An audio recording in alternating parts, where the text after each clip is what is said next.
ফিলিস্তিনে যেভাবে নৃশংসভাবে মারা হচ্ছে, ভাবখানা দেখে মনে হচ্ছে মুসলিম বিশ্বের শাসকেরা তারা সব বুবা শয়তানের ভূমিকা পালন করছে। মুসলিম বিশ্বের অধিকাংশ শাসকেরা বুবা শয়তানের ভূমিকা পালন করছে। আমাদের দেশের সরকার বাহাদুর জনাব ডক্টর ইউনূস সাহেব যে বক্তব্য দিলেন, কালকে তার বক্তব্য শুনলাম। আমি এতটুকুই বলছি, আল্লাহ আপনাকে নেক হায়াত দান করুন। আমাদের দেশের নেতাদেরকে বহুদিন আল্লাহর কাছে কেঁদেছিলাম, একজন মুসলিম শাসক, পুরুষ শাসক চাই। আল্লাহ পাক একজন দিয়েছেন, আলহামদুলিল্লাহ। আমরা আল্লাহ পাক যদি সহায়তা দান করেন, তাহলে তারই মাধ্যমে আমরা অনেক দূর এগিয়ে যেতে পারবো ইনশাআল্লাহ। আবার কিছু কিছু ইসলামী দলে হিন্দু সদস্য কালেকশন করে হিন্দু শাখা খোলা হয়েছে। আমি বগুড়া জেলা সম্মেলনে দ্ব্যর্থহীন ভাষায় বলেছি, আপনার হিন্দু কর্মীরা যখন মিছিল মিটিংয়ে নামবে, তখন কি এসে কি স্লোগান দেবে? আপনি বলবেন লিল্লাহে তাকবীর আল্লাহু আকবার, আপনার হিন্দু কর্মীরা কি স্লোগান দিবে? বন্দে মাতারাম না জয় শ্রীরাম? শুনে রাখো হে ক্ষমতা লোভী, মন্দির পাহারা দেওয়ার যাই করো না কেন, জগা খিচুড়ি দিয়ে ইসলাম হয় না। শাইতানির রাজিম। ইয়া আইয়ুহাল্লাযীনা আমানু কুতিবা আলাইকুমুস সিয়ামু কামা কুতিবা আলাল্লাযীনা মিন ক্বাবলিকুম লাআল্লাকুম তাত্তাকুন। ওয়া ক্বালা আন-নাবিয়্যুল আমিন সাল্লাল্লাহু আলাইহি ওয়াসাল্লাম মান লাম ইয়াদা কাওলাজ জুরি ওয়াল আমালা বিহি ওয়াল জাহল ফালাইসা লিল্লাহি হাজাতুন ফি আইয়াদা তুআমাহু ওয়া শারাবাহু আও কামা ক্বালা আলাইহিস সালাতু ওয়াস সালাম। আহলে হাদিস আন্দোলন বাংলাদেশ আহলে হাদিস যুব সংঘ কর্তৃক আয়োজিত ঐতিহাসিক আঙ্গারজোড়া আহলে হাদিস জামে মসজিদে উপস্থিত সম্মানিত ওলামায়ে কেরাম ও সুধী মণ্ডলী, অনেকগুলি জরুরি কথা আপনারা বিগত আলোচকদের কাছে শুনেছেন। আরও দু একটি কথা আমি বলার চেষ্টা করব ইনশাআল্লাহ। আল্লাহ পাক বলছেন, ইয়া আইয়ুহাল্লাযীনা আমানু কুতিবা আলাইকুমুস সিয়াম, ওহে যারা ঈমান এনেছো, তোমাদের উপরে সিয়াম ফরজ করা হয়েছে। সিয়াম শব্দের অর্থ হলো আল ইমসাক, থামিয়ে দেওয়া। চলন্ত গাড়ি যখন থেমে যায় ব্রেক মারলে, চলন্ত মুখ, বলন্ত মুখ, চলন্ত চোখ, চলন্ত হাত, চলন্ত কান, হাত পা চোখ কান, এমনকি অন্তরকে কন্ট্রোল করার যেই ব্রেক, যে মেশিন, তার নাম হলো সিয়াম। নবী সাল্লাল্লাহু আলাইহি ওয়াসাল্লাম বলেন, মাল্লাম ইয়াদা কাওলা জুরি ওয়াল আমালা বিহি ওয়াল জাহল, যে ব্যক্তি মিথ্যা কথা ছাড়ে নাই, মিথ্যা আচরণ ছাড়ে নাই, আক্রমণাত্মক মনোভাব পরিত্যাগ করে নাই, ফালাইসা লিল্লাহি হাজাতুন ফি আইয়াদা তুআমাহু ওয়া শারাবাহু, সে লোকের পানাহার বর্জনের কোনোই মূল্য নেই। নবী সাল্লাল্লাহু আলাইহি ওয়াসাল্লামের এই হাদিস অনুযায়ী আর কোরআনের আয়াত অনুযায়ী একটি গাড়ির যেমন ব্রেকের প্রয়োজন হয়, গাড়িতে যদি ব্রেক না থাকে তো সে গাড়িটা খুব ভয়ানক, খুব মারাত্মক। সে গাড়ি হয় কারো গায়ের উপর ওঠে অথবা নিজেই কোনো খালে গিয়ে পড়ে। মানুষের জীবনে যদি ব্রেক না থাকে, মানুষের হাত পা চোখ কান যদি নিয়ন্ত্রণ না করতে পারে, তাহলে তার পানাহার বর্জনের কোনো মূল্য নেই। দুঃখজনক হলে সত্য, রমাদান চলে যাচ্ছে, কিন্তু আমরা এখান থেকে কিছু হাসিল করতে পারিনি। মুখের ভাষা, চলন বলন যেভাবে ছিল ওইভাবেই রয়েছে। তাহলে আমার জীবন গাড়ির ব্রেক লাগেনি। আর জীবন গাড়িতে যদি ব্রেক লাগাতে না পারি, চড়ার গাড়িতে ব্রেক না থাকলে যেমন খালে পড়ে যায়, জীবন গাড়িতে যদি ব্রেক লাগাতে না পারি তাহলে আমার এই জীবন গাড়ি জাহান্নামের নর্দমায় চলে যাবে, কোনো সময় লাগবে না। মুখের ভাষা এমন একটা জিনিস বড় কঠিন। মুখে একজন কাফের কালেমা পড়লে ইসলাম গ্রহণ করে, তার রক্ত, তার মাল সম্পদ সব হারাম হয়ে যায়। মুখে একজন লোক আল্লাহকে অস্বীকার করলে মুরতাদ হয়ে যায়। মুখে কবুল বললে হারাম মহিলা হালাল হয়ে যায়, আর মুখে তালাক বললে হালাল স্ত্রী হারাম হয়ে যায়। জবান বড় কঠিন। জবানকে নিয়ন্ত্রণ করা, চোখকে নিয়ন্ত্রণ করা, হাতকে নিয়ন্ত্রণ করা, অন্তঃকরণকে নিয়ন্ত্রণ করার নাম হলো সিয়াম। সম্মানিত উপস্থিতি, আমরা সকাল বিকাল প্রতিদিন যে কত গালাগালি শুনি। সকালে সাহারি খেয়ে গাড়িতে উঠলাম, গাড়ির এক ড্রাইভার আর এক ড্রাইভারকে যে বিশ্রী ভাষায় গালি দিল, তার মানে এ গালির মানে হলো তার জবান এখনো নিয়ন্ত্রণ হয়নি। এই মর্মে আমার বড় ছেলে একটা বই সংকলন করেছে। বইটার নাম দিয়েছে যে সমস্ত অপকর্ম লানত ডেকে আনে। প্রতিদিন কত লক্ষ টন লানত যে আমরা একে অপরকে দিচ্ছি, একে অপরকে গালিগালাজ করছি, নিয়ন্ত্রণহীন, নিয়ন্ত্রণের বাইরে। গাড়ির ড্রাইভার তো একজন আরেকজনকে বকে, এটা তো স্বাভাবিক কথা। একজন শ্রমিক আর একজন শ্রমিককে বকে, এটা স্বাভাবিক কথা। কিন্তু ওয়াজের স্টেজে যাবেন, দেখবেন যে মাইক পাওয়ার সঙ্গে সঙ্গে এক শ্রেণীর আলেম ওলামা, তাদের জবানের কোনো নিয়ন্ত্রণ নাই। এই বক্তৃতা শেষ করে দেবো তো, তাহলে করছে কেন? একটা লোক নড়াচড়া করবে না। যখন লাইন করার টাইম হবে তখন বলবো লাইন করবেন। খাওয়া খুব জরুরি নাকি? তাহলে কি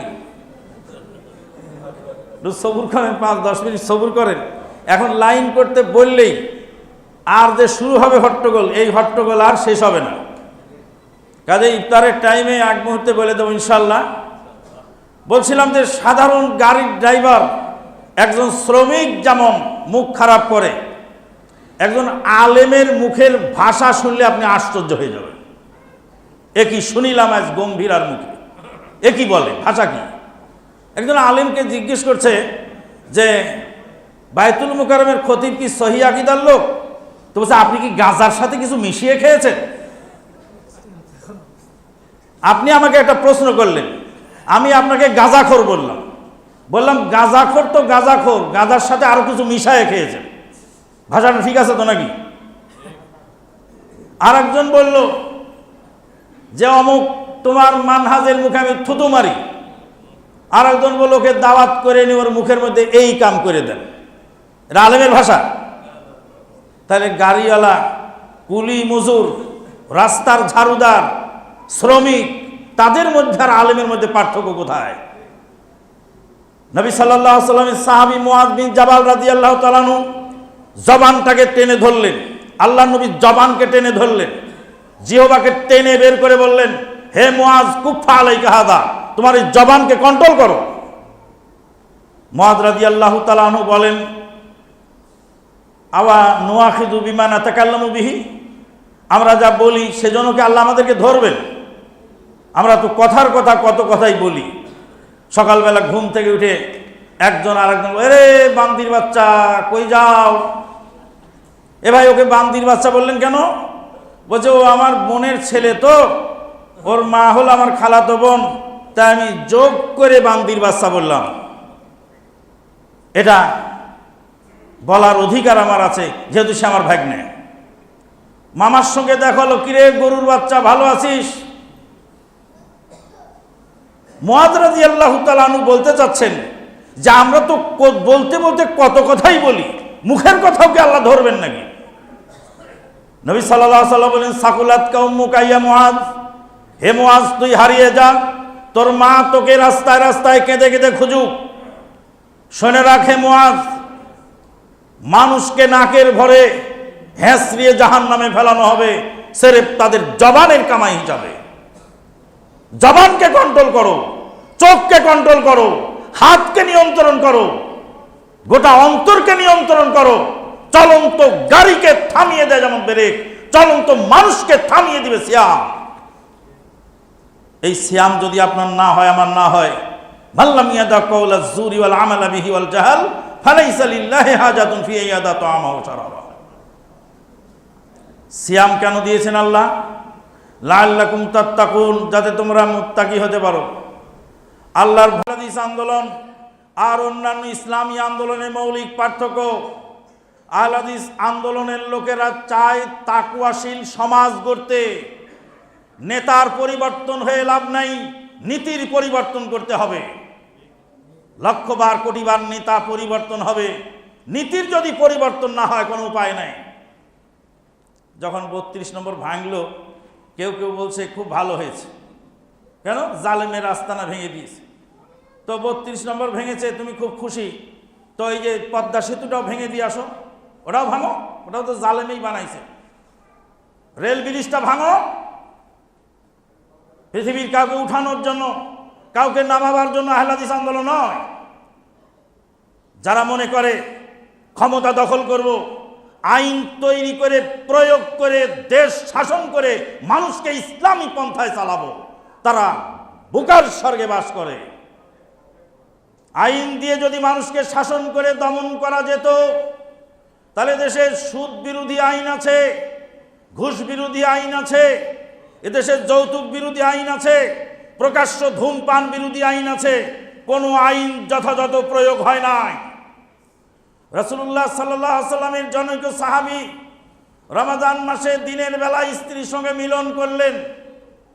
মিলন করে এসে নবী সাল্লাল্লাহু আলাইহি ওয়াসাল্লামকে বলছেন, হালাকতু ইয়া রাসূলুল্লাহ সাল্লাল্লাহু আলাইহি ওয়াসাল্লাম, হে আল্লাহর নবী, আমি ধ্বংসপ্রাপ্ত হয়ে গেছি। নবী সাল্লাল্লাহু আলাইহি ওয়াসাল্লাম বলেন, ওমাদা ইউহলিকুকা, তোমাকে ধ্বংস করলো কিসে? বলছে, ওয়াকাআতু আলা ইমরাতি ফি নাহারে রমাদান, রমাদানের দিনের বেলা স্ত্রীর সঙ্গে মিলন করেছি। সিসিটিভি ক্যামেরা ছিল তো সাহাবীর বাসায়, না? গোয়েন্দা পুলিশ ছিল, র্যাব ছিল, বিডিআর ছিল, সেখানে কি ছিল? আল্লাহর ভয়, তাকওয়া। সাহাবী ঘর থেকে বের হয়ে এসে নিজের পাপ থেকে বাঁচার জন্য আল্লাহর নবীকে বলছেন, হালাকতু, আমি ধ্বংসপ্রাপ্ত হয়ে গেছি। নবী সাল্লাল্লাহু আলাইহি ওয়াসাল্লাম বলেন, তোমাকে কিসে ধ্বংস করলো? বলে, ওয়াকাআতু আলা ইমরাতি ফি নাহারে রমাদান, রমাদানের দিনের বেলায় আমি আমার স্ত্রীর সঙ্গে মিলন করেছি। হাদিস থেকে বোঝা গেল যে তাকওয়া থাকলে আইন লাগে না, তাকওয়া থাকলে সিসিটিভি ক্যামেরা লাগে না, তাকওয়া থাকলে পুলিশ লাগে না, তাকওয়া থাকলে র্যাব লাগে না, তাকওয়া থাকলে বিডিআর লাগে না। আর তাকওয়া যদি না থাকে, ক্ষমতার লোভে মন্দির পাহারা দাও, আর বলো যে মন্দির পাহারা দিয়ে আমরা ইমানি দায়িত্ব পালন করছি। তোমার ইমান মন্দিরের মধ্যে, আর আমার ইমান মন্দিরে গেলে ইমান সঙ্গে সঙ্গে চলে যায়। মুসলমান কোনদিন মূর্তি পাহারা দিতে পারে না। বলবেন মন্দিরে গিয়ে কেউ দুর্ঘটনা ঘটাবে আর নিরীহ মুসলমানের উপর দোষ চাপাবে, এই জন্য আমার ইমানি দায়িত্ব মন্দির পাহারা দেওয়া। তোমার পুলিশ কি ঘোড়ার ঘাস কাটে নাকি? পুলিশ কি কাজ করে? পুলিশের কাজ, এই বাবা টেলিফোন দরকার, 1.5 কিলোমিটার দূরে যান। আপনার মতো এত ব্যস্ত মানুষকে আমরা এখানে ডাকিনি, শুধু পাবনা থেকে আমাকে ডেকে আনা হয়েছে দুটা কথা বলবার জন্য। কথাগুলি খুব মনোযোগ দিয়ে শুনতে হবে। মন্দির পাহারা দেবে কে? পুলিশ। পুলিশকে আমরা বেতন দিয়ে পালি কেন? পুলিশ দেখবে কোথায় কোন দুর্ঘটনা ঘটে, মন্দির পাহারা দিবে পুলিশ, সেখানে কে দুর্ঘটনা ঘটায় সেটা সে দেখবে। আমি ইমানদার মুসলিম, আমি কেন সেখানে পাহারা দিতে যাব? মন্দির পাহারা দাও আর হিন্দুদের সাথে হাত মিলাবার যাই করো না কেন, ক্ষমতা দখল করতে পারবা, কিন্তু ইসলাম শুধু পরাহত। আবার কিছু কিছু ইসলামী দলে হিন্দু সদস্য কালেকশন করে হিন্দু শাখা খোলা হয়েছে। আমি বগুড়া জেলা সম্মেলনে দ্ব্যর্থহীন ভাষায় বলেছি, আপনার হিন্দু কর্মীরা যখন মিছিল মিটিংয়ে নামবে তখন কি এসে কি স্লোগান দেবে? আপনি বলবেন লিল্লাহে তাকবীর আল্লাহু আকবার, আপনার হিন্দু কর্মীরা কি স্লোগান দিবে? বন্দে মাতারাম না জয় শ্রীরাম? শুনে রাখো হে ক্ষমতা লোভী, মন্দির পাহারা দেওয়ার যাই করো না কেন, জগা খিচুড়ি দিয়ে ইসলাম হয় না। জগা খিচুড়ি দিয়ে ইসলাম হয় না। সিয়ামে রমাজান তাকওয়া শিক্ষা দিতে এসেছে। তাকওয়াশীল যদি আমরা হতে পারি, তাহলে আল্লাহ পাক আমাদেরকে দুনিয়া ও আখিরাতের সমৃদ্ধি দান করবেন। সম্মানিত উপস্থিতি, বেশি বক্তব্য দেওয়ার টাইম নেই। নবী সাল্লাল্লাহু আলাইহি ওয়াসাল্লাম সাহাবীকে বললেন, একটি গোলাম আজাদ করো। বলে, গোলাম আজাদ করার ক্ষমতা আমার নাই। নবী বললেন, 2 মাস লাগাতার সিয়াম পালন করো। বলে, 2 মাস লাগাতার সিয়াম পালন করার ক্ষমতা আমার নেই। বললেন, 60 জন মিসকিনকে খাবার খিলাও। বলে, 60 জন মিসকিনকে খাবার খিলানোর সামর্থ্য আমার নাই। নবী সাল্লাল্লাহু আলাইহি ওয়াসাল্লাম বলেন, অপেক্ষা করো। 1 বস্তা খেজুর এলো। খেজুর দিয়ে হাতে তুলে দিয়ে বললেন, এটা নিয়ে তুমি মদিনার গরিব মানুষের মধ্যে বন্টন করে দাও। সাহাবী বললেন, আমার চেয়ে গরিব মানুষ মদিনার কেউ নেই।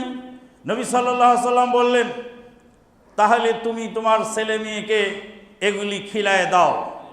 বুখারীর হাদিস থেকে আমরা কি কি শিখলাম? 1 নম্বর শিখলাম, তাকওয়া থাকলে বাড়িতে সিসিটিভি ক্যামেরা লাগানো লাগে না। 2 নম্বরে শিখলাম যে ইসলাম এমন একটি ধর্ম ব্যবস্থা, সেখানে সব রকমের ব্যবস্থা আছে।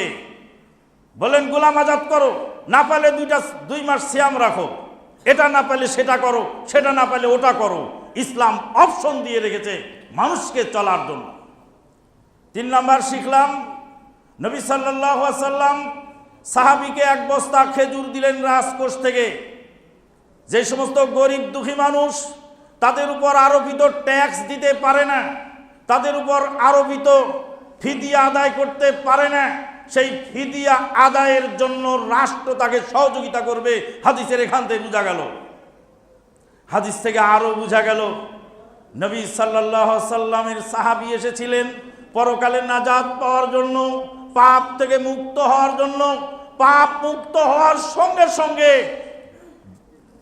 1 বস্তা খেজুর তার বাড়িতে আল্লাহ পাক রুজি হিসাবে পাঠিয়ে দিলেন।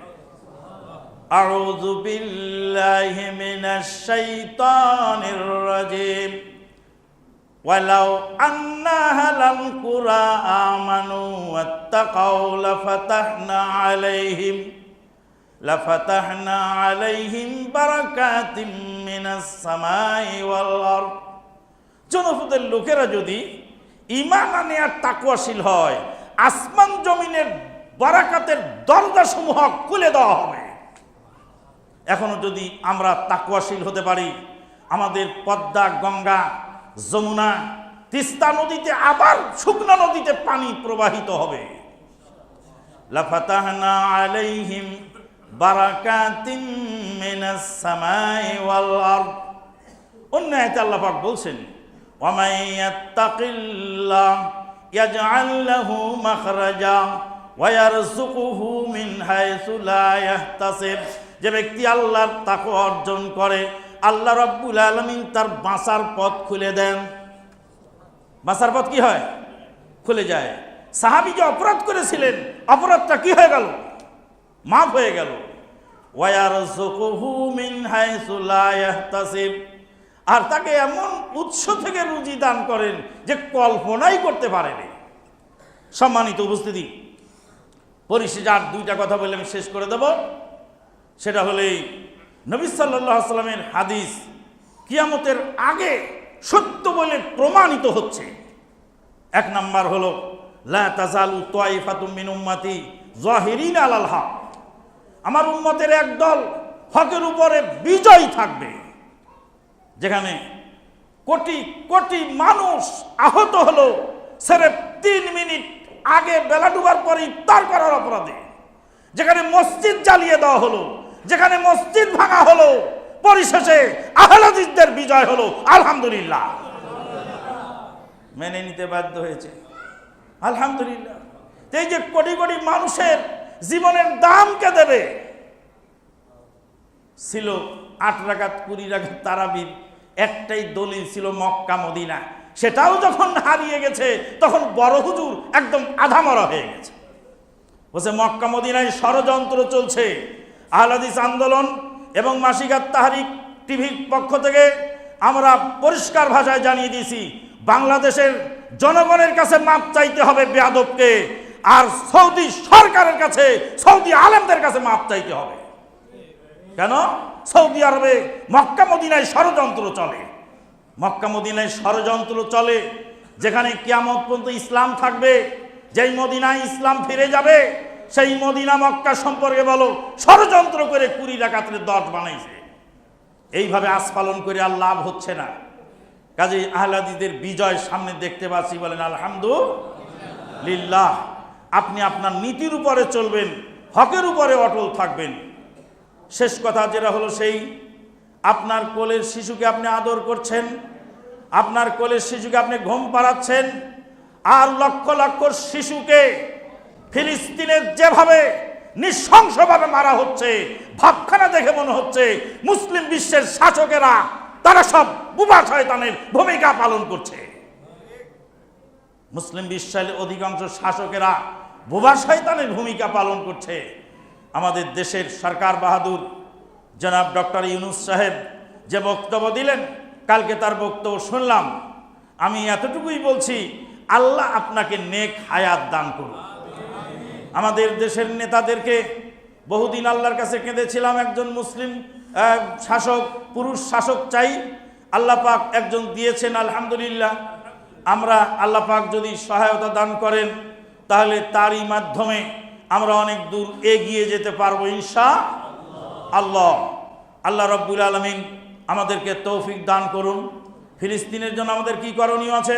ফিলিস্তিনের মানুষের জন্য আমাদের প্রথম করণীয় হলো দোয়া। তাদের জন্য দোয়া করতে হবে। নবী সাল্লাল্লাহু আলাইহি ওয়াসাল্লাম বদরের যুদ্ধের আগে তাঁবুর ভিতরে দোয়া করছিলেন। সেই মুসলিমের হাদিস আসছে, দোয়া করতে করতে গায়ের চাদর খসে নিচে পড়ে গেছে। সিদ্দিক আকবর রাদিয়াল্লাহু তাআলা আনহু তাঁবুর ভিতরে ঢুকে চাদর তুলে গায়ে জড়িয়ে দিলেন, আর বললেন কিফা বিকা মুনাশাদাতাকা ইয়া রাসূলুল্লাহ, আল্লাহর নবী আপনার যথেষ্ট ক্রন্দন হয়েছে, আল্লাহ পাক অবশ্যই বিজয় দান করবেন। আল্লাহ পাক আয়াত নাজিল করলেন, ইস্তাগীথুনা রাব্বাকুম ফাস্তাজাবা লাকুম আন্নী মুমিদ্দুকুম বিআলফিন মিনাল মালায়েকাতি মুরদিফিন। যখন নবী আল্লাহর কাছে প্রার্থনা করেছিলেন, আল্লাহ পাক তার দোয়া কবুল করেছিলেন। তা আমরা ফিলিস্তিনের মুসলমান ভাইদের জন্য কি করব? দোয়া করব। আর 2 নম্বর হলো সাহায্য করব। জুমার সময় সাহায্য কালেকশন করা হয়েছে। এখনও মাগরিবের সালাতের পরে আপনাদের লাইন ধরে বসে থাকবেন। প্লিজ 5 মিনিট 10 মিনিট সময় দেবেন, যে ফিলিস্তিনের ওই অসহায় ভাইদের জন্য আহলে হাদিস আন্দোলনের ফান্ডে আপনারা মুক্ত হস্তে দান করবেন, আর কাতারে কাতারে একজন দাঁড়ায় কালেকশন করবেন। পরিশেষে আবারও বলছি যে আমাদের কাছে ওই বইটা আছে, যে সমস্ত অপকর্ম লানত ডেকে আনে, এটা আমার বড় ছেলে সংকলন করেছে, আমি সম্পাদন করে দিয়েছি। অল্প কয়েক পিস আছে, আপনারা নিয়ে যাবেন। সে উৎসাহ দিতে হবে বাচ্চাদেরকে, যাতে আহলে হাদিস আন্দোলনের পরবর্তী নেক্সট জেনারেশন তারা যেন জাতিকে ধরে রাখতে পারে। আমি আমার তরুণ উদীয়মান যে সমস্ত ছোট ভাই বা ভাতিজাতুল্য ভাগিনাতুল্য, তাদের জন্য প্রাণ খোলা দোয়া করি, আল্লাহ পাক তাদের ঈমান ও আমলে বারাকা দান করুন, আল্লাহুম্মা আমিন। মসজিদে তারাবি সালাত 11 রাকাত আদায় করা হয়, কিন্তু মুসল্লিগণ রাত্রি জাগতে চায় সালাতের মাধ্যমে। রাকাত সংখ্যা ঠিক রেখে মাঝে মাঝে বিরতি, রাকাত সংখ্যা ঠিক রেখে মাঝে মাঝে বিরতি ইসলামকে আনুষ্ঠানিকতায় বন্দী করবেন না। আব্দুল্লাহ মারুফের বক্তব্য আমি শুনছিলাম, সে বহু রকমের এই লাইলাতুল কদরের এমনকি বিকল্প রাত্রি জাগরণের ব্যবস্থা সেগুলিও বলে দিয়েছে। কাজেই এটা নিজেরা পার্সোনালভাবে রাত্রি জাগরণের চেষ্টা করবেন।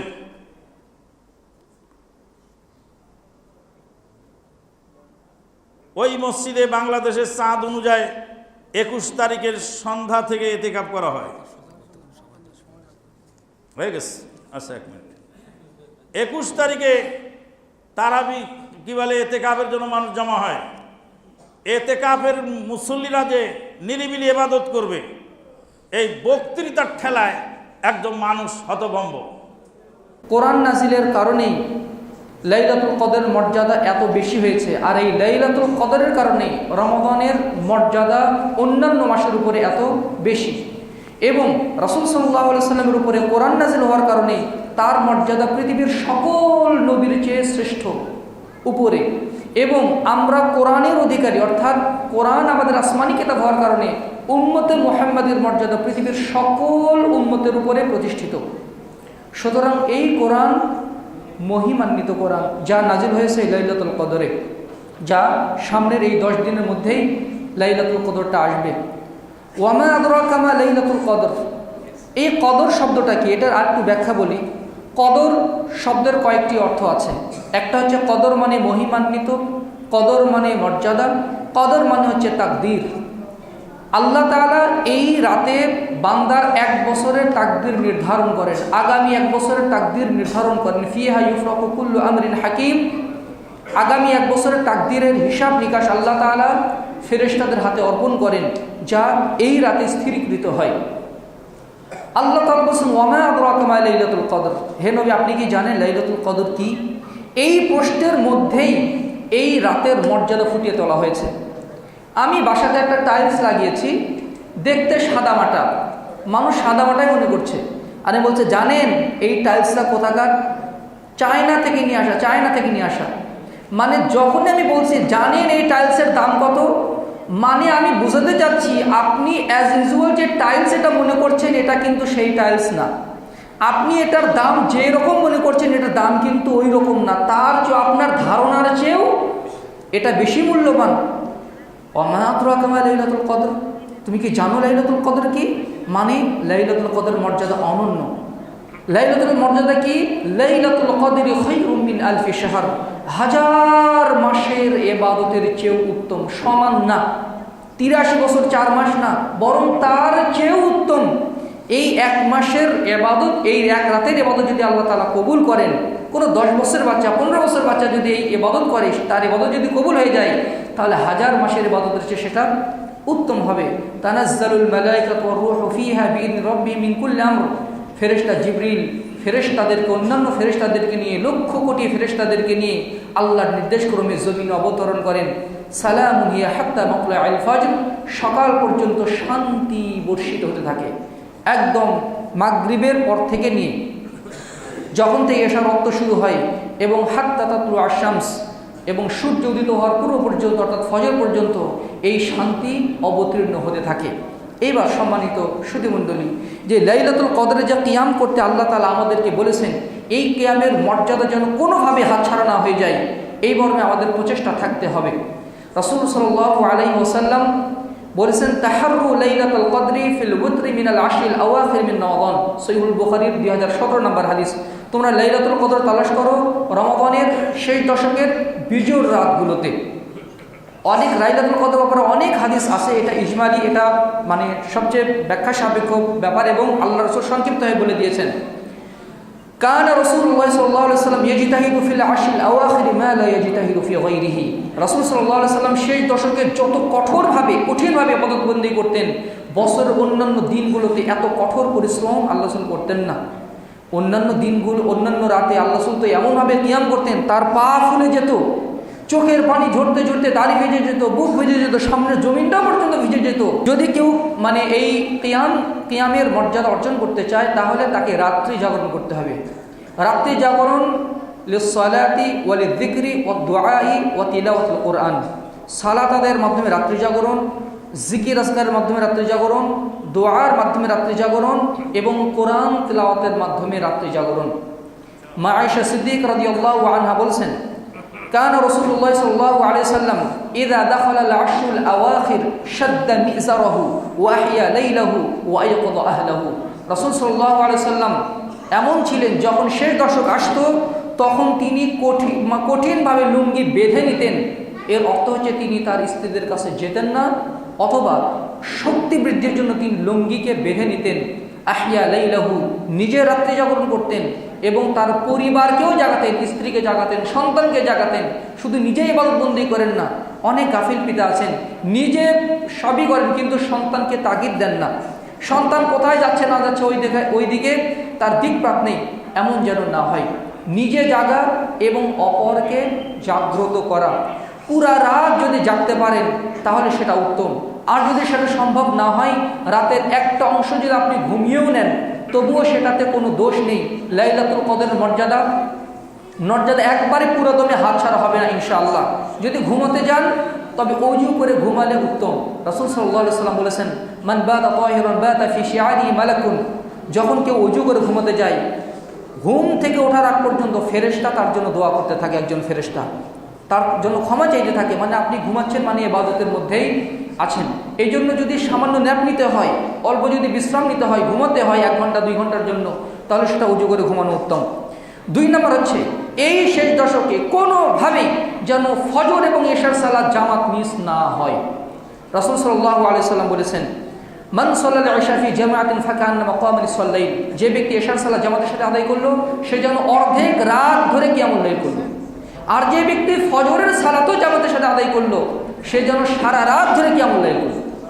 সুবহানাল্লাহি ওয়া বিহামদিহি সুবহানাল্লাহিল আযীম। সুনানে আবু দাউদের 555 নম্বর হাদিস। এই 10 দিন এই বিশেষ করে এই সালাতগুলো 5 ওয়াক্ত সালাতের সাথে সাথে ফজর এবং এশার সালাত একদম তাকবীরে তাহরিমা সাজানো হয়। কেউ যদি তাকবীরে তাহরিমা পায় আর যদি কেউ 2 রাকাত যদি ফেল করে তাহলে তার মর্যাদা একটু কমবে না, নেকি একটু হলেও কমে যাবে।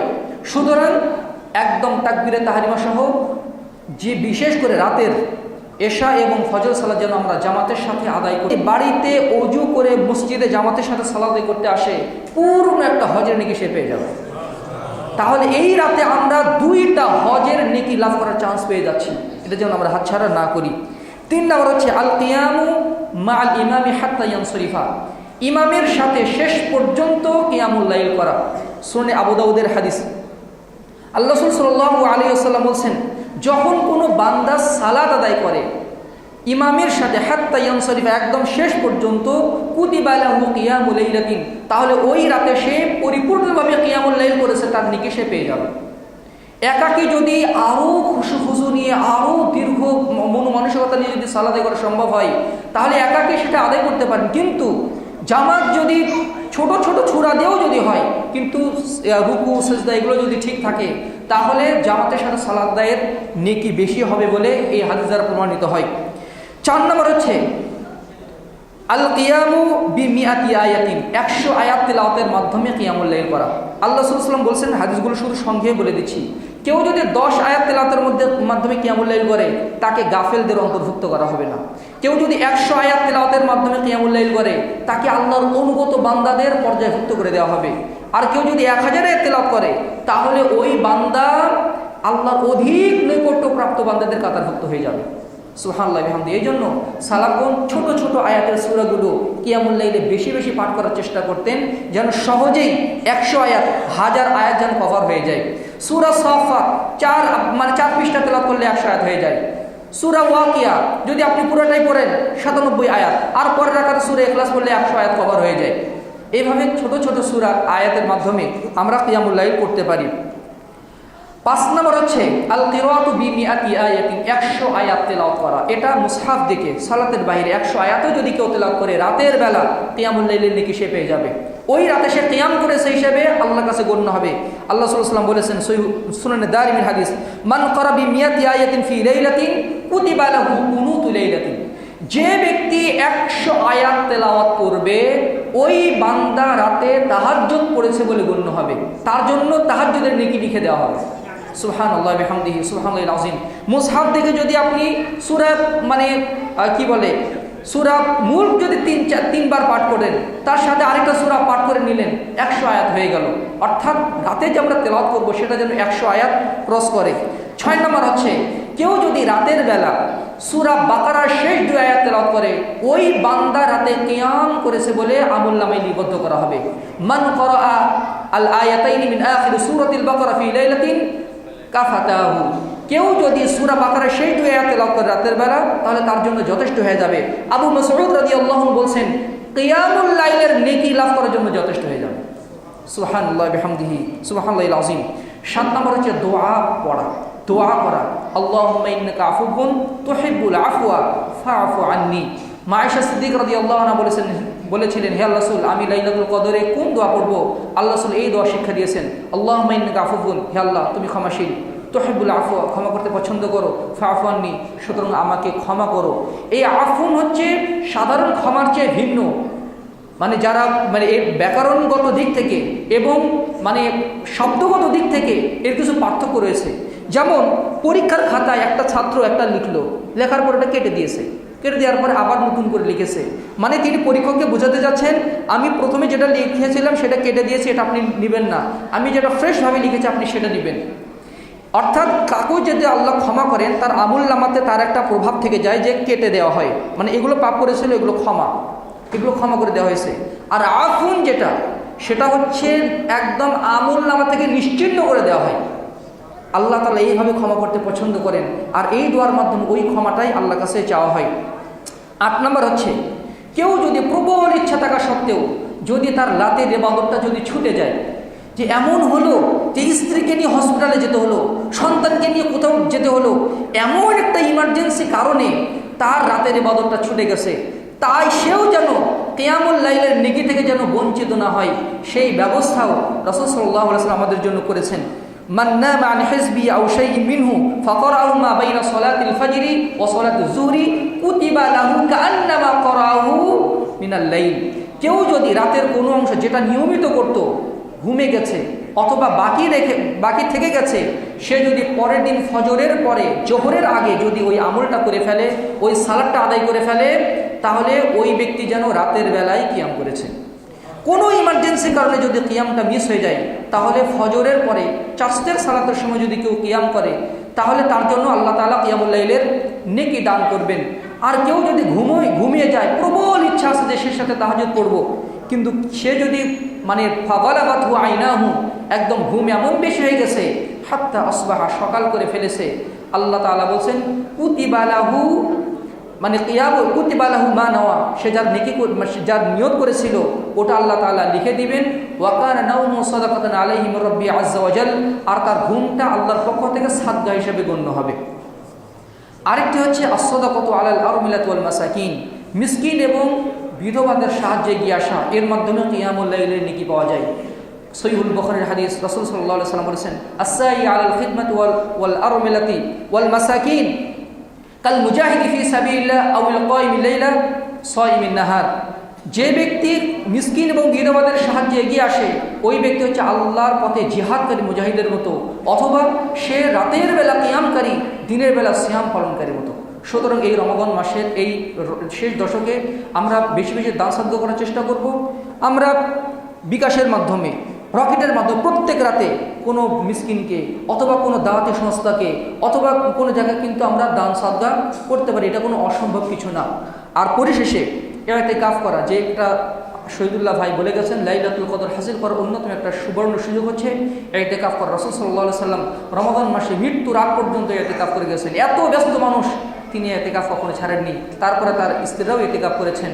আর পরিশেষে 12 নম্বর উপায় হচ্ছে এই আমলগুলো অপরকে যদি আমরা শিক্ষা দিই, আর সে যদি লাইলাতুল কদরে এই ইবাদতগুলো করে, তাহলে ওই নেকিগুলো আমি পেয়ে যাব ইনশাআল্লাহ। মহান আল্লাহ তাআলা আমাদেরকে লাইলাতুল কদরকে আমি শুরু করছি। আমি একটা নিজের প্রশ্ন দিই, তারপরে আপনাদের কোনো প্রশ্ন থাকলে বললেন, ইনশাআল্লাহ এটা উত্তর দেওয়ার চেষ্টা করবো। এটা ভালো হয় না একবারে নিজে নিজে না বলে প্রশ্ন আসে। একটা প্রশ্ন হচ্ছে গিয়ে যে অনেকেই বলেন যে আমি অনেকের কাছে টাকা পাই, ব্যবসায়ীরা এসে বলেন অমুক ব্যবসায়ী আমার টাকা দেয় না, 5 লাখ টাকা পাই, কেউ বলে 10 লাখ টাকা পাই, তো আমি জাকাত হিসেবে মাফ করে দিই, এটা মাফ হইব না? আইসা জিজ্ঞেস করে। আমাদের পুরান ঢাকার অনেক নামি দামি ব্যবসায়ীরা অনেকে আছে, কেউ কেউ এসে এই ধরনের জিজ্ঞেস করে। তো আমরা তখন জিজ্ঞেস করি যে আচ্ছা টাকাটা হচ্ছে দেয় না, কি দেউলিয়া হয়ে গেছে ফকির? কয় না, টাকা আছে কিন্তু খাইসলত খারাপ, টাকা ফেরত দিব। আমি কই এটা তো হইব না। ব্যবসা মানেই হচ্ছে লাভ এবং লস, দুইটা মিলে মিশে কি ব্যবসা হয়। মনে করবেন আপনি 10টা ভালো পার্টি পেয়েছেন, 2-1টা ভালো পাননি, এখন এটা ব্যবসায়িক লস হিসেবে আপনাকে মেনে নিতে হবে যে আপনার 5-10 লাখ টাকা মাইর গেছে, পার্টি মাইরা খাইছে কিংবা দেয় না, অথবা বিচার আচার করে আপনি তার থেকে যদি আদায় করে নিতে পারেন সেই ব্যবস্থা করেন। কিন্তু জাকাত উঠছে এই জন্য আপনি ওই ঋণের টাকাটা জাকাত থেকে মাইনাস করে দিবেন, এটা সঠিক হবে না। বুঝতে পেরেছেন? এটা সঠিক হবে না। এই জিনিসটা যেন আমরা খেয়াল রাখি। কারণ আজকে যে লোকটাকে আমি 5 লাখ টাকা আমার ঋণ পাই, মাফ করে দিতে চাচ্ছি, আমি যদি তার কাছে ঋণ না পাইতাম তাহলে কি আমি একে 5 লাখ টাকা এভাবে মাফ করতাম? যদি সে এসে বলতো ভাই আমি ঋণে পড়ে গেছি, আমার 5 লাখ টাকা আপনার জাকাতের থেকে দেন, কখনো দিতাম? কয় না, 5,000 না 2,000 নিয়ে যা, আমার কি আর লোক নাই, তোর একা দিব। কিন্তু যখন দেখছেন নিজের টাকা আটকে গেছে তখন কয় আমার জাকাতের থেকে এটা বাদ। তো এই চালাকি কিন্তু চলবে না। মনে করতে হবে ব্যবসায় লাভও আছে, লসও আছে। আমরা যখন মানুষের সাথে লেনদেন করতে যাব, একটু মানুষ দেখে যাচাই করে বুঝে শুনে যেন ব্যবসা করি। এটা ইসলামের শিক্ষা। ঋণ দিলে চুক্তি করে নাও, লিখিত রাখো, সাক্ষী রাখো, ইসলামের এই নীতিগুলো মেনে চলবে, আমাদের খুব একটা লস হওয়ার কথা না। তো আশা করি বুঝতে পেরেছেন। যদি কোনো পার্টি আপনার টাকা মেরে দিয়েছে কিংবা দেউলিয়া হয়ে গেছে, আপনি যদি পারেন তাহলে মাফ করে দেন, আর যদি পারেন বিচার আচার করে টাকা উঠায় নেন, কিন্তু আপনি জাকাতের ফান্ডে থেকে মাইনাস করে দিবেন, ওটা এটা ঠিক হবে না, এটা জায়েজ হবে না। আশা করি বুঝতে পেরেছেন। আপনাদের প্রশ্ন থাকলে বলেন জাকাতের উপরে। হ্যাঁ, এক ভাই খালি গাড়ি কোয়েশ্চেন করছে যে ওনার কাছে নিজের 1 লক্ষ টাকা আছে, আর ওনার শাশুড়ি ওনাকে 5 লক্ষ টাকা দিচ্ছে করজনা যে তোমাকে 5 লাখ টাকা দিলেন, তুমি এটা ব্যবসা করো। তো ভাই 6 লক্ষ টাকার জাকাত কি তুমি শাশুড়ি দিলেন? ও আচ্ছা, মানে আপনার নিজের 1 লাখ টাকা আছে, আপনার কোনো আত্মীয় আপনার কর্জ দিয়েছে, কর্জ আছে, আপনি কিছু করে খান, 5 লাখ টাকা দিল, তাহলে হলো কত? 6 লাখ। আপনি কি 6 লাখ টাকা জাকাত দিবেন, না শুধু আপনি যে 1 লাখ টাকার মালিক ওটা জাকাত দিবেন? কেউ যদি কর্জ দেয়, ওটা বেনিফিটটাতে ব্যবসা করে আমিই ভোগ করতেছি, ঠিক না? দুজনের মধ্যে যদি কথা হয়ে যায় যে আমি তোকে কর্জে হাসানা দিয়েছি, আমি তো এটা ব্যবহার করি না, তুই ব্যবসা করে তুমি লাভ খাও, তুমি দিয়ে দিও এটা জাকাত, যাতে আমার আপসের কথা বলে নিলে কোনো অসুবিধা নেই। দেখেন, জাকাত ফরজ হওয়ার জন্য যে শর্ত আছে, 2-1টা সূত্র মনে রাখলে নিজেরাও কিছু কিছু মাসালা বাইর করতে পারবেন। সেটা কি? জাকাত ফরজ হয় এমন মালের উপরে যে মালের উপরে আপনার পূর্ণ মালিকানা আছে, পূর্ণাঙ্গ মালিকানা থাকবে। তা আপনি যার কাছ থেকে ঋণ নিয়েছেন, ওই ঋণের টাকা তো সে চাইবে আপনার কাছ থেকে, ফেরত দিয়ে দিতে হবে। তাহলে ওই টাকার মালিক আপনি না। আপনি মালিক কোনটা? ওই টাকাটা খাটায় যে আপনি লাভ করছেন, প্রফিট, ওই লাভটার মালিক আপনি, কিন্তু আপনি মূল 5 লাখ টাকার মালিক আপনি না। এই জন্য জাকাত ফরজ হওয়ার জন্য শর্ত যে পূর্ণাঙ্গ মালিকানা থাকতে হবে। তো যে টাকা আমার না, সেটা তো আমি জাকাত দিতে পারি না। এখন কেউ আমাকে ব্যবসা থেকে কোনো লাভ নেয় না, সে নিজেই বলছে তুমি কিছু করে খাও, পরে আমরা টাকাটা, মূল টাকাটা ফেরত দিয়ে দিও। তো সেই হিসেবে একটা বিবেকেও লাগে, উনি লাভটা কিছুই নেয় না, ব্যবসার শেয়ারও, তো ঠিক আছে আমি দিই। উত্তম যিনি নিয়েছেন 5 লাখ আর নিজের 1 লাখ উনি দিয়ে দিবেন, এটা ঠিক আছে। এইভাবে এটা নিয়ম। আবার অনেকে বলে ব্যবসার মধ্যে আমার দোকানে 1 কোটি টাকার মাল আছে, আমার ঋণ আছে 1 কোটি, আমার তো এবার জাকাত মাপ। খাওয়া দাওয়া, গাড়িতে ঘোরা, কক্সবাজার যাওয়া, কোনো কিছু বন্ধ নেই, থাইল্যান্ডে ঘুরতে যাই ঈদের ছুটিতে, জাকাত দিতে এলে গেলে কয় আমার টাকাও এত, আবার ঋণ এত, তো ঋণটা কোথা থেকে আসলো? অমুক ইম্পোর্টার পার্টি আমাকে 20 লাখ টাকা মাল দিছে, মুখে দিছে এত, মুখে দিছে এত, ওরা তো আপনারে এখন মানে কি বলবো, ধরে নেই যে এই মুহূর্তে টাকা না দিলে তোর জেলের ভাত খাও। এগুলো হচ্ছে কি কন্টিনিউ বিক্রি হয়, সপ্তাহে সপ্তাহে পেমেন্ট দিয়ে দেয়। এগুলা জাকাতের ক্ষেত্রে বাধা না যে আপনি এটাকে মনে করবেন আমি এমন ঋণ যে ঋণ আমাকে জাকাত দিতে বাধা দেয়। যে ঋণগ্রস্ত ব্যক্তি এমনভাবে ঋণগ্রস্ত হয়ে গেছে, এখন যদি বা যে সময় অল্প সময় যে তাকে বেরিয়ে এর মধ্যে যদি টাকা না দেয়, ওরে পুলিশে ধরাই দেব, বাড়িঘর থেকে বের করে দিব, বাচ্চা কোলাপন নিয়ে বউ নিয়ে রাস্তায় থাকতে হলে মান সম্মান সব চলে যাবে। ওই ঋণ হচ্ছে জাকাতের ক্ষেত্রে বাধা। কিন্তু আমরা যে সমস্ত ব্যবসায়ীরা দাপটের সাথে ঘুরি, বুক ফুলায় যে আল্লাহ মানে দিছে, অনেক কিছু দিছে, ঘুরি খাই, জাকাত আইলে আমরা কেন বলি যে আমার বিভিন্ন পার্টির মাল আছে আমি ঋণ খুইলা বলতে হবে কি ঋণ? এটা ঋণ না, এটা ব্যবসার একটা লেনদেন। উনি দিয়েছেন, আপনি আবার পেমেন্ট দিয়ে দিচ্ছেন, আপনার নিজের তো ক্যাশ আছে। তো তো এগুলো করা ঠিক না, ওটা ওই ঋণ বাধা না। কারো কাছে 2-4 লাখ টাকা থাকলে 7.5 তোলা স্বর্ণের পরিমাণ হয় না ওই টাকাটা, তো ওই 2-4 লাখ টাকা সে জাকাত দিবে। সুন্দর কথা। আজকে খুতবাতে এই জন্য বলেছিলাম সর্বনিম্ন নিসাব হচ্ছে রূপা। সর্বনিম্ন নিসাব হচ্ছে কি 52.5 ভরি রূপা। 7.5 ভরি স্বর্ণের দাম যা, এটা তো অনেক বেশি। তো ভাই বলছেন অনেকের কাছে 4 লাখ টাকা আছে, কিন্তু 7.5 ভরি স্বর্ণের দামে ক্যাশ টাকা তার কাছে নাই। এখন কি তার উপরে জাকাত ফরজ হবে কিনা? হবে। ওই যে আরেকটা নিসাব, একটা হচ্ছে স্বর্ণ, একটা কি রূপা। রূপার নিসাব হচ্ছে সর্বনিম্ন। রূপার দাম তো বলেছি, যদি 2000 করে হয় 1,07,000 8,000-এর মধ্যে হলে জাকাত হয়ে যায় ফরজ। হ্যাঁ, আর যদি আরো বেশি হয়, আরো কম হলে আরো কম। বর্তমান যে রেট আছে দেখবে রূপার ভরি কত, সেই অনুযায়ী ক্যাশ টাকা থাকলে দিয়ে দেন। বছরে একবার দিলে তো আল্লাহ বরকত দিব, এটার মধ্যে কিটানি করার দরকারটা কি? আপনি দিবেন, আল্লাহ দিব। হাদিসে আছে, হে বনি আদম তুমি দান করো, তোমাকে দান করা হবে। আপনি দিবেন, আল্লাহ দিব। আল্লাহর হাতটা কিন্তু দেওয়ার অনেক বড়, আর আমাদের হাত কি ছোট। আর আল্লাহ যখন দেন অনেক বেশি দেন, এই জন্য দিয়ে দিবেন। সর্বনিম্ন নিসাব কি? রূপার নিসাব। আমাদের এক ভাই খুতবা পরে প্রশ্ন করেছিলেন আমাকে, উনি হয়তো বিষয়টা বুঝেননি। বলছে যে 52.5 ভরি যদি স্বর্ণ থাকে, এবার ক্যাশ টাকা না, স্বর্ণ যদি ঘরে থাকে কোন দামে দেব আমি জাকাত?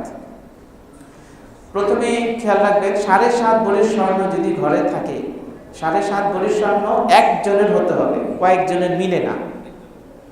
মা, মেয়ে, শাশুড়ি সবার মিলে যদি 10 ভরি হয় হইব না, অন্তত একজনের 7.5 ভরি হতে হবে, আলাদা আলাদা করে, তাহলে জাকাতটা ফরজ হয়। কিন্তু কয়েকজনেরটা মিলে হচ্ছে 7.5 ভরি, তাহলে এটা হবে না, জাকাত ফরজ হয়নি।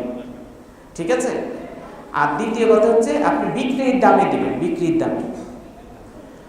ধরেন এখন তো স্বর্ণের দাম অনেক বেশি, এখন একটু গায়ে লাগবে, আগে তো অনেক কম ছিল। তো আপনার দাম কিভাবে ধরবেন? কত ক্যারেটের স্বর্ণ এটা দেখতে হবে। কারো আছে সনাতন স্বর্ণ 18 ক্যারেটের নিচে, ওটা অনেক কম দাম। কেউ আছে 18, কারো 21, কারো 22।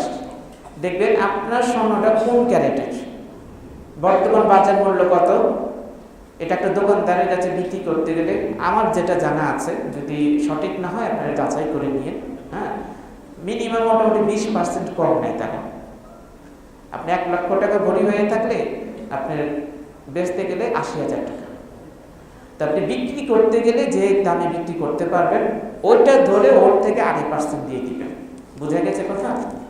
কিনতে গেলে 1 লাখ টাকাই ভরি নিবে সাপোজ, আর আপনি ওই 1 লাখ টাকা স্বর্ণ আজকে বিক্রি করতে গেলে দোকানদাররা নেবে 80,000 টাকা, 20% মাইনাস। আপনি ওইভাবে 80 ধরে মানে 80 মানে 80 না, বাজার মূল্য যেটা সেটাকে উদাহরণের জন্য এটা বোঝাইলাম। একজন প্রশ্ন করেছেন, বিদেশে অবস্থানরত একজন মুসলিম ভাই জাকাত বিতরণের জন্য ব্যাংকে টাকা পাঠান, কিন্তু তার টাকা বিতরণকারীর নিকট পৌঁছার আগে হারিয়ে গেছে। আচ্ছা, এখন তার করণীয় কি? উনি তো পাঠায় দিছেন, এখন ঘটনাক্রমে পৌঁছায়নি, সেই হিসাবে তার মাপ পাওয়ারই কথা, কারণ ইসলাম কারোর উপর জুলুম করে না। তবে তার যদি সামর্থ্য থাকে তাহলে তার দিয়ে দেওয়া উত্তম। যেমন একটা উদাহরণ দিচ্ছি, কোরবানির জন্য আপনি গরু কিনেছেন, 1 লাখ টাকা দিয়ে কিনে না 5 লাখ টাকা দিয়ে কিনে, রাস্তার এক সাইড চুরি করে নিয়ে গেছেন, আপনিও খাইতে পারলেন না, কারো খাওয়াইতে পারলেন না। তো ইসলাম এটা বলে না যে এটার বদলে এখন নগদে আরেকটা কোরবানি কিনতে হতো না, বলছে যদি ওই টাকাটা ফেরত গরুটা খুঁজে পাও, যেদিন পাবো সেদিনই জবাই দিয়ে দিবা, আর যদি না পাও তাহলে আমি তো নিয়ম করে আনছি, আমি নাকি পাই গেছি, আমি তো খরচ করছি কোরবানি পশুর জন্য, এখন ভাগ্যে ছিল না, খাইতে পারিনি, খাওয়াইতে পারিনি কেউ। জাস্ট আমি এটা উদাহরণ দিলাম। তো জাকাত গ্রহীতার কাছে টাকাটা পৌঁছানে, কিন্তু তিনি পাঠিয়ে দিয়েছেন জাকাত গ্রহীতার, মাঝখানে একটা অ্যাক্সিডেন্ট ঘটে গেল। সাপোজ করেন কেউ পাঠাইছে, আমার কাছে দিবে, আমি অপেক্ষায় আছি, মাঝখানে টাকাতে চিন্তাই করে নিয়ে গেছে। এখন যিনি দিয়েছেন তিনি তো দিয়ে দিয়েছেন এবং তার মধ্যে কোনো ভেজাল ছিল না। তো যদি ওনার সামর্থ্য থাকে, ওই গ্রহীতা যেহেতু গরিব, তাকে আবার যদি দেন ইনশাআল্লাহ ওটা সাধারণ দান হিসেবে উনি নেকি পেয়ে যাবেন। প্রথমটা জাকাত হিসাবে তিনি নেকি পাইলেন, আর পরেরটা সাধারণ দান করাত হিসাবে নেকি পাবেন। আল্লাহ চাহে তো তাকে আবার অনেক বেশিও দিতে পারেন খুশি হয়ে। তিনি এই উপলক্ষ দিতে পারেন যে যাকে আমি আশা দিয়েছি সে তো একটা অপেক্ষায় আছে, আশা আছে, দরিদ্র মানুষ, তার সোর্স নাই, তার আশাটা ভেঙে গেল, আমার লস হয়েছে এটা ঠিক, কিন্তু ওর মনটা আমি ভাঙতে চাই না। এই যে আপনি ওর মনটাকে ভাঙতে চান না, তার একটা ব্যবস্থা করে দিতে চান, এটা কিন্তু অনেক মহৎ একটা হৃদয়ের পরিচয়। তো সেই হিসেবে তার দিয়ে দিলে অনেক বড় সওয়াবের কাজটা পাবে।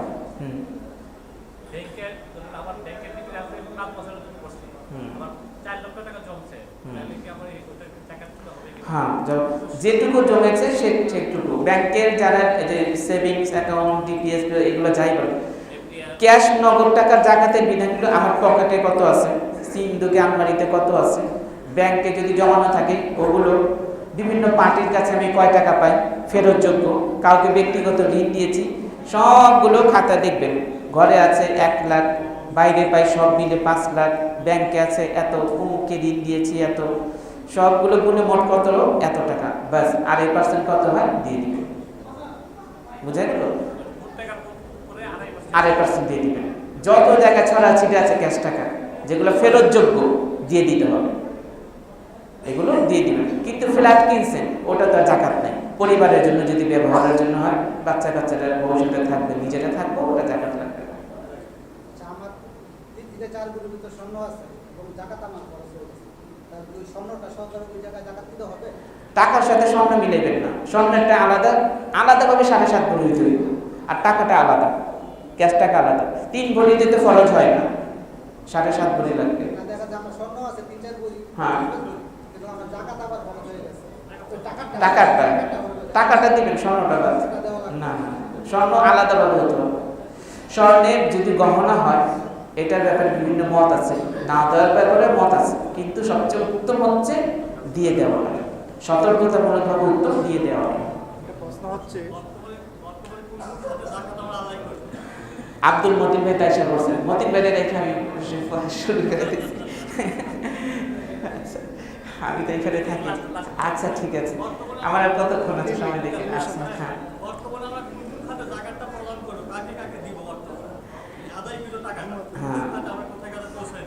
ও এটা কোরআন মাজিদে আছে 8টা খাত। না, আপনি 8টা খাতের মধ্যে গুনে গুনে সবগুলাতে দিতে হবে না, আপনি একটাতে দিলে হবে, 2টাতে দিতে হবে, কোনো ব্যাপার না। ফকির, মিসকিন, তারপরে আপনি ফি সাবিলিল্লাহ, হ্যাঁ দিতে পারবেন, যদি তার প্রয়োজন বেশি থাকে এবং সে জাকাতের হকদার হয়। ওই যে বললাম, এমন কাউকে দিয়েন না যে অভ্যাস হয়ে গেছে কিন্তু তার কিন্তু অভাব নাই। যদি সম্পর্ক রক্ষার্থে দিতে হয় কিছু দিলেন, বেশি যারা হকদার তাদেরকে দেবেন, ঠিক আছে? আবার টেলিভিশন কিনা দিয়েন না জাকাতের টাকা দিয়ে। আমার এক ফ্রেন্ড আছে, ফ্রেন্ডের এক মামা অনেক সম্পত্তির মালিক, গ্রামের, বিক্রি করলে কোটি টাকা সম্পত্তি, উনি নিজে আবার কৃষি কাজ করে। তো উনার ঘরের বাচ্চা অনেকগুলো, 6-7 জন, অন্য বাড়ি থেকে টিভি দেখে, এই জন্য একটু মাঝে মাঝে ঝগড়া হয়। তো ঢাকায় ফোন দিছে, হয়তো বাইকনা নিয়ে আমি টিভি দেখতে গিয়ে মানুষের বাড়িতে কথা শুনি, এবার জাকাতের টাকাতে একটা টিভি পাঠিয়ে দিস, ঢাকার থেকে এত বড় একটা টিভি কিনে পাঠিয়ে দিচ্ছি। তা আমি বেড়াইতে গেছিলাম, কি বালাই করছেন কাম, বুঝছেন? উনি জাকাতের টাকার টিভি দেখি, হ্যাঁ, তো এইগুলা জাকাত আদায় হয়েছে, কিচ্ছু হয়নি এগুলো। তো এইগুলা ফাউল, এগুলো বাঁচাইতে বিষয়। অন্য কিছু, হ্যাঁ,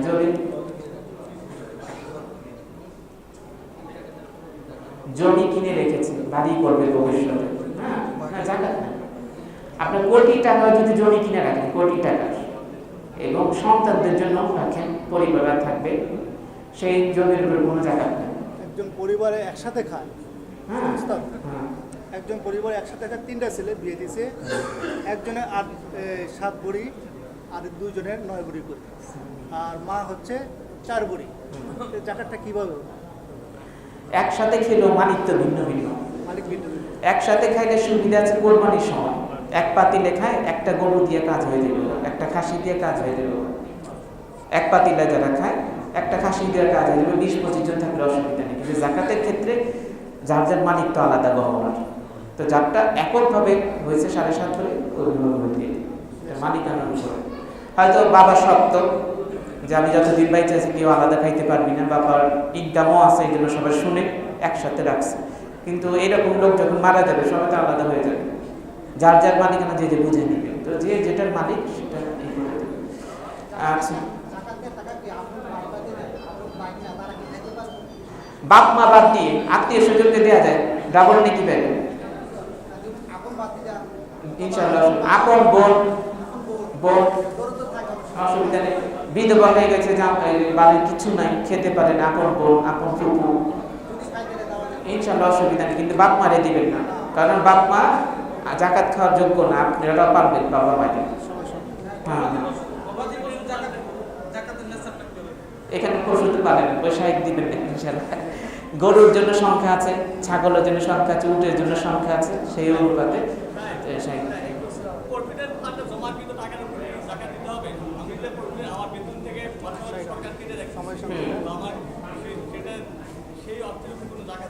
আচ্ছা, এটাই লাস্ট প্রশ্ন। যেহেতু আমাদের দুইজন ভাই আছেন আমার শ্রদ্ধেয় বক্তা, প্রভিডেন্ট ফান্ডের মধ্যে সরকার যেহেতু কেটে রাখছে, আপনি দেখবেন যে আপনার মোট এই পর্যন্ত যত বছর ধরে চাকরি করতেছেন, আপনি এই বছর পর্যন্ত মোট কত টাকা কেটে আপনার নামে জমা হয়েছে ওইটুকু দিয়ে দিবেন। হ্যাঁ, চাকরি শেষ হলে আপনি কত 1 কোটি পাইবেন না 80 লাখ পাইবেন, কতদিন বাঁচবেন কিনা গ্যারান্টি নেই, তো ওইটা আশা থেকে লাভ নেই। আমার চাকরির বয়স সাপোজ 20 বছর চাকরি করব, এখন আমার চাকরির বয়স হলো 10, এই 10 বছরে মোট কতটা জমলো ওইটুকুর উপর আপনি দিয়ে দিবেন। যদি এটা নিশ্চিত থাকে যে এটা আমার মায়ের যাইব না, আমি মরে গেলেও আমার পরিবারকে দিয়ে দিবেন।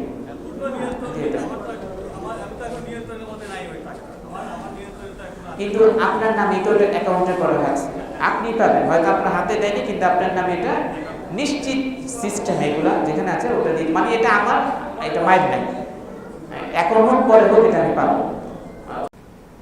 আমরা সিয়াম রাখছি রমজান মাস। এই রমজান মাসে সিয়ামের সাথে কিছু বিষয়, আকীদার সাথে সম্পৃক্ত বিষয় আছে। এই বিষয়গুলো সংক্ষিপ্ত আকারে উল্লেখ করার চেষ্টা করব ইনশাআল্লাহ। সিয়ামের প্রথমে যে বিষয়টি আমাদের জানতে হবে তা হলো ঈমানের সাথে এর খুব ঘনিষ্ঠ বন্ধুতালি রয়েছে। এই জন্য আপনাকে সিয়াম রাখার প্রথমে আল্লাহ তাআলা ঈমানদার বলে ডেকেছে, ইয়া আইয়ুহাল্লাযীনা আমানু কুতিবা আলাইকুমুস সিয়াম, হে ঈমানদারগণ, তোমাদের উপর সিয়ামকে ফরজ করা হয়েছে, যেমনটি অতীতে নবী রাসূল এবং উম্মতদের উপর সিয়াম ফরজ করা হয়েছে। তো ঈমান, এই সিয়ামের ভিতরে অন্তরের আমল আছে, মুখেরও আমল আছে, সাথে সাথে অঙ্গ প্রত্যঙ্গের মাধ্যমে যে আমল, এটিও আমরা সিয়ামের মাধ্যমে পাই। এজন্য সিয়াম যে মর্যাদা পূর্ণ একটি ইবাদত, তাই হাদিসের প্রথমে রাবি আবু হুরায়রা তিনি বলছেন, রাসূলুল্লাহ সাল্লাল্লাহু আলাইহি সাল্লাম বলেন, মান সামা রমাদান ঈমানান ওয়া ইহতিসাবান, যে ব্যক্তি ঈমান এবং নেকির আশা নিয়ে সিয়াম রাখবে, এই ব্যক্তির পূর্বের পাপগুলো ক্ষমা করা হবে। এই আয়াত এবং হাদিস থেকে স্পষ্ট করে দেয়, যিনি মুমিন, যিনি মুসলিম, তিনারই সিয়াম কবুল হবে, নচেত অমুসলিম কেউ যদি সিয়াম রাখে তাহলে সেটি কবুল হবে না। এই জন্য আল্লাহ রাসূল সাল্লাল্লাহু আলাইহি সাল্লাম শর্ত যুক্ত করে দিয়েছেন যে ঈমানটা হবে, সিয়ামটা হবে ঈমানের সাথে। আমরা ঈমানের সঙ্গে আমরা জানি অন্তরে বিশ্বাস, মুখের স্বীকৃতি প্রদান করা, অঙ্গ প্রত্যঙ্গের মাধ্যমে আমল দ্বারা বাস্তবায়ন করা, আনুগত্যের মাধ্যমে ঈমান বেড়ে যায়, পাপের মাধ্যমে ঈমান কমে যায়। দ্বিতীয় কথা,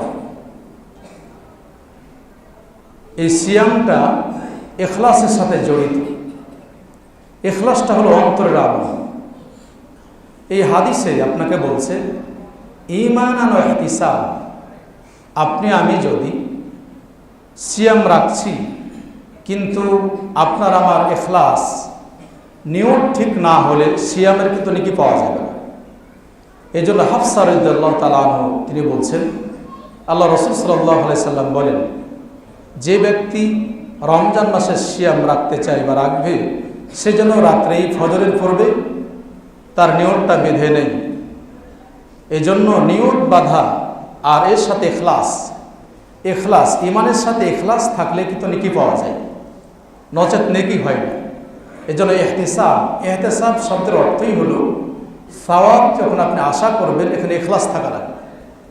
তাহলে 1 নম্বরে ঈমান, সিয়ামের সাথে ঈমান জড়িত। 2 নম্বরে এখলাস জড়িত। এখলাস ছাড়া দুনিয়ার কোনো আমল কবুল হয় না। এই জন্য আপনি আমি সূরা ফাতিহা যখন আমরা পড়ি, দুনিয়ার যে কোনো জায়গাতে মানুষ সূরা ফাতিহা পড়ুক না কেন, সে সময় কিন্তু আমরা বলি সবাই ইয়্যাকা না'বুদু ওয়া ইয়্যাকা নাস্তাঈন। আমরা সবাই বলি, হে আল্লাহ, আমরা সবাই তোমারই দাস, তোমারই ইবাদতবন্দি করি, তোমার কাছে সাহায্য চাই। এই ইবাদতটা কিন্তু এখলাস পূর্ণ যদি ইবাদত না হয়, তাহলে কিন্তু আল্লাহর কাছে কবুল হবে না। এজন্য ইবনে জারীর তার তাফসীর তবরী গ্রন্থে তিনি উল্লেখ করেছেন, না'বুদুকা আই নুওয়াহিদুকা ওয়া নুখলিসুকা। হে আল্লাহ, আমার ইবাদতটা খালিস অন্তরে তোমার জন্যই আমি করি। অনুরূপভাবে সিয়ামটাও তাই। সিয়াম যদি আল্লাহর উদ্দেশ্যে না হয় তাহলে কবুল হবে না। এজন্য সিয়ামের অর্থ আমরা জানি, আপনার জীবনে যত প্রকার ইবাদত বন্দেগী রয়েছে আল্লাহর জন্য করবেন, সাথে সাথে অন্যায় কাজগুলো ত্যাগ করাই আপনার জন্য আপনার মূল উদ্দেশ্য। যাবতীয় অন্যায় কাজ আপনার জীবনে, আমার জীবনে যা রয়েছে, সমস্ত অন্যায় কাজগুলো যদি আপনি আমি সিয়াম রেখে ত্যাগ করতে পারি, তাহলে কিন্তু সিয়াম কবুল হবে, নচেত হবে না। আপনার ইচ্ছা মতো কোনো কাজ করতে পারেন না। সিয়াম রেখে যদি মানুষকে ঠগান, সিয়াম রেখে মানুষের গীবত করে বেড়ান, সিয়াম রেখে জেনার সাথে জড়িত থাকেন, সিয়াম রেখে বিড়ি, সিগারেট, জর্দা, তামাক, ইয়াবা, ট্যাবলেট আর যা আছে, মদ, জুয়া যা আছে, সুদ ঘুষের সাথে জড়িত থাকেন, সিয়াম কিন্তু আপনাকে বলছে তোমার কবুল হওয়ার কোনো ইখতিয়ার নেই, কবুল হবে না, নিষেধ করছে, এই ইবাদত কবুল হবে না। এজন্য ইখলাস থাকা জরুরি। তাই আয়াত সম্পর্কে ইবনে তাইমিয়া রাহিমাহুল্লাহ বলছেন, ইয়্যাকা না'বুদু ওয়া ইয়্যাকা নাস্তাঈন। ইবনে তাইমিয়া রাহিমাহুল্লাহ ছাত্র ইবনুল কাইয়্যিম তিনি বলছেন যে আমার ওস্তাদ ইবনে তাইমিয়াকে খুব বেশি বেশি শুনতাম এই কথা বলতে, যে ইয়্যাকা না'বুদু ওয়া ইয়্যাকা নাস্তাঈন আয়াতের ভিতরে 2টি রোগের চিকিৎসা আছে। একটি রোগ হলো যে আমরা ইবাদত যে করি, এই ইবাদতটা কিন্তু অনেকে লোক দেখানো আমরা করি, লোক দেখানো সিয়াম, লোক দেখানো সালাত, লোক দেখানো হজ, লোক দেখানো জাকাত, এগুলো যা আমরা দিই এগুলা কবুল হবে না। তাই তিনি বলছেন যে লোক দেখানো আমল যাতে না হয়, এই জন্য আপনি বললেন সালাতে, হে আল্লাহ, খালেস অন্তরেই তোমার দাস, তোমার ইবাদতবন্দি করি, অন্য কারোর ইবাদতবন্দি করি না। তাহলে আপনাকে বলছে যে এই কথাতে আপনি প্রমাণ করছেন যে আমার জীবনের সকল ইবাদত বন্দেগী হে আল্লাহ তোমার জন্যই, অন্য কারোর জন্য আমি করি না। এটা একটা লোক দেখানো আমলের চিকিৎসা তিনি বললেন, যে আপনি এ কথা বললে আর লোক দেখানো আমল হবে না। 2 নম্বরে আমাদের সমাজে অনেকে আছে, অহংকারের ব্যাধি আছে অনেক মানুষের, বিল্ডিং হয়েছে, গরিব মানুষকে কিছু মনেই করেন না আপনি, অথচ গরিব মানুষটি আপনার থেকে অনেক উত্তম ব্যক্তি, আমলে, আখলাকে, ইবাদতে আল্লাহর কাছে উত্তম, কিন্তু আপনার কাছে কিছু মনে হয় না। ইন্না আকরামাকুম ইনদাল্লাহি আতকাকুম। তো মুত্তাকি ব্যক্তি আল্লাহর কাছে সম্মানিত ব্যক্তি। তাই এখানে তিনি বলছেন যে অহংকারের চিকিৎসা, আপনি বলছেন হে আল্লাহ তোমার কাছে সাহায্য চাই, আল্লাহর সাহায্য ছাড়া দুনিয়াতে কোনো ব্যক্তি কোনোদিন কোনো উন্নতি করতে পারবে না, আল্লাহর সাহায্য ছাড়া কেউ কোনো জীবনে করতে পারবে না। এই জন্য তিনি বললেন যে ওই ইয়্যাকা নাস্তাঈন, এখানে অহংকার যারা করে এর চিকিৎসা আপনাকে বলে দিচ্ছে। তাহলে আমরা পেলাম যে ঈমান সাথে জড়িত 2 নম্বর ইখলাসের আর একটা দলিল, যে আপনি যাবে সিয়াম রাখি। দেখেন এই রমজান মাসে আমরা পেয়েছি যে 1000 মাস থেকে উত্তম বলা হয়েছে, খয়রুম মিন আলফি শাহর, লাইলাতুল কদর আসছে, 1000 মাস থেকে যে উত্তম আল্লাহ তাআলা বললেন হাদিসে কুদসিতে, এই নিয়তের কারণে, ইখলাসের কারণে আল্লাহ রাসূল সাল্লাল্লাহু আলাইহি সাল্লাম বলছে, আল্লাহ তাআলা বলছেন আস-সাওমু লি ওয়া আনা আজজি বিহি, সিয়াম যেহেতু আমার জন্যই রাখা হয়, বিধায় এর প্রতিদান আমি কত প্রতিদান যে দিব হিসাব ছাড়াই। তাহলে একটা আয়াত পেলেন যে 1000 মাস থেকে উত্তম। এই আয়াতের ব্যাখ্যায় আল্লাহ তাআলা বলছেন, যার সিয়াম কবুল হবে, যার সালাত কবুল হবে, যার ইবাদত বন্দি কবুল হবে, ইবাদত বন্দি কবুল যদি হয়ে যায়, তাহলে শুধু 1000 মাস থেকে উত্তম এটি নয়, 1000 মাসের থেকে উত্তম আরো বেশি তিনি নেকি দিবেন হিসাব ছাড়াই। হিসাব ছাড়াই আল্লাহ তাআলা আপনাকে আমাকে নেকি প্রদান করবেন। এজন্য সিয়ামটা যাতে খালেস অন্তরে আল্লাহর জন্য হয়, তাহলে আল্লাহর জন্য যদি সিয়াম হয়, তাহলে আল্লাহ তাআলা আপনাকে আমাকে হিসাব ছাড়াই তিনি নেকি প্রদান করবেন। এই কথাটি আপনাকে আমাকে মনে রাখতে হবে।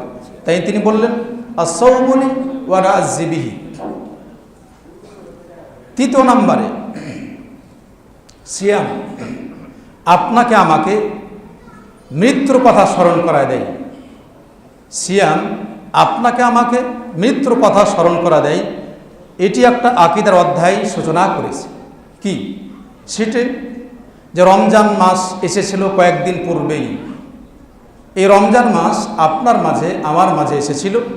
এই রমজান মাস আপনাকে বলছে, এই তোমার বাড়িতে এসেছিলাম, আমি চলে যাচ্ছি, তুমি কতটুকু মেহমানদারি করেছো আমার, তুমি এখন হিসাব নিকাশ করো। রমজান মাস আপনার মাঝে আমার মাঝে এসেছিল মেহমান হিসাবে। এই মেহমানের কতটুকু আপনি আমি সম্মান করতে পারলাম, ইবাদতবন্দি করে আপনার জীবনের আমার জীবনের পাপগুলা ক্ষমা করে নিতে পারলাম, এটি আপনার আমার দেখার বিষয়। এই জন্য রমজান মাস এই সিয়ামের মাস।